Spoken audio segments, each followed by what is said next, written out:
আজকে আমরা পড়ব ক্লাস 3 আমাদের পরিবেশ, তৃতীয় শ্রেণী, প্রথম চ্যাপ্টার শরীর। রোজ বিকেলে নানা খেলা, আমরা বিভিন্ন খেলা করি, যেমন ফুটবল, ক্রিকেট। কোন খেলায় কোন কাজ হয় সে বিষয়ে এখানেও বিভিন্ন কিছু বলা আছে। আমরা হাত দিয়ে কী কাজ করি, পা দিয়ে কী কাজ করি, আমরা হাত দিয়ে কী কাজ করি, পা দিয়ে কী কাজ করি, আঙুল দিয়ে কী কাজ করি, বিভিন্ন সময় জানতে হবে। কবাডি খেলার সময় কোন ইন্দ্রিয়ের কাজ হয়, কোন ইন্দ্রিয় কাজ হয় না, এগুলো জানতে হবে আমাদের। শরীরের কোন অংশে আমরা শ্বাস নিই,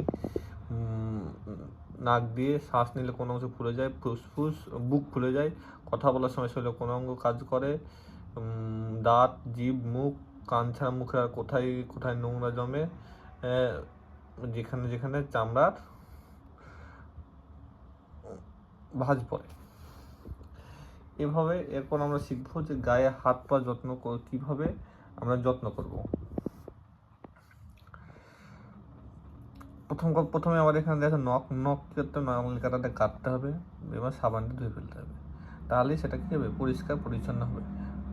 এবং তাছাড়া কি ব্লেড দিয়ে কাটা যায়, তবে যেটা দিয়ে নখ কাটা হয় সেটাকে ইংরেজিতে কি বলে, নেল কাটার, কি বলা হয়, নেল কাটার। গায়ের কোথায় কোথায় নোংরা জমে, গায়ের চামড়া যেখানে ভাঁজ পড়ে সেখানেই নোংরা জমে। নোংরা জমলে কি হয়, ফেটে যায়, ফেটে যাবে।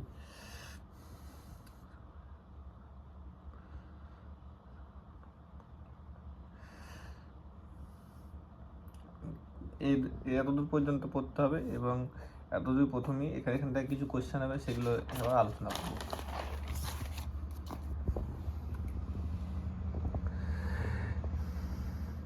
কি করলে শরীরের পুরো ব্যায়াম হয়? সাঁতার কাটলে। কোন অঙ্গ দিয়ে আমরা শ্বাস নিই?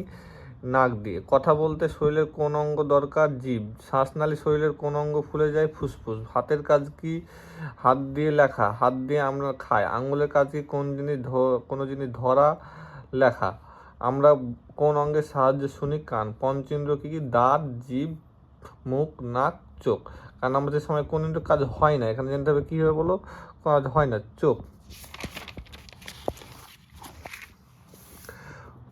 কোন কোন খেলা খেললে ব্যায়াম হয়? ফুটবল, কবাডি, এইসব খেলায় তো পড়লাম আমরা যে কোন কোন খেলা খেললে আমাদের ব্যায়াম হয়, ফুটবল, কবাডি।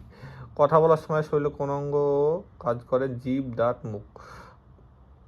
চামড়া কোন অংশ নোংরা জমলে কি হয়? চামড়া ফেটে যায়। গায়ের কোথায় কোথায় নোংরা জমে? গায়ের যেখানে চামড়া ভাঁজ পড়ে সেখানে নোংরা জমে শিখলাম। নখ কাটার কোন মেশিনের নাম কি? নীল কাটার। নখ কীভাবে পরিষ্কার রাখবে? নীল কাটার দিয়ে নখ কাটতে হবে এবং সাবান দিয়ে ধুয়ে নিতে হবে। রোজ সকালে কি কি পরিষ্কার করা উচিত? দাঁত, জিভ, নাক, চোখ, মুখ।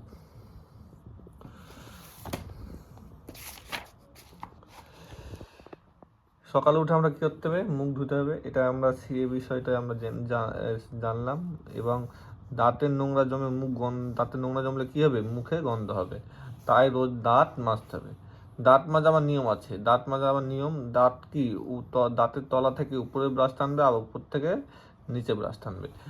মানে এই যে দেখো এখানে আছে, উপরের দিকে যাবে এবং নিচে যাবে, উপরের দিকে যাবে, নিচের দিকে যাবে। নাক, চোখও পরিষ্কার, সেখানে নোংরা জমলে শক্ত হয়ে যায়, সেগুলো কী করতে, ভালো করে জল দিয়ে পরিষ্কার করতে হবে। তাহলে আমরা কি জানলাম, যে সকালে উঠে আমাদের কী করতে হবে, দাঁত, জিভ, নাক, চোখ, মুখ সব পরিষ্কার রাখতে হবে।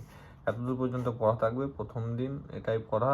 এবং পরে আবার ক্লাস আসবে, সেখানে আরও আলোচনা করা হবে পঞ্চেন্দ্রিয় কী কী এবং সেগুলো কী, এগুলো জানা হবে।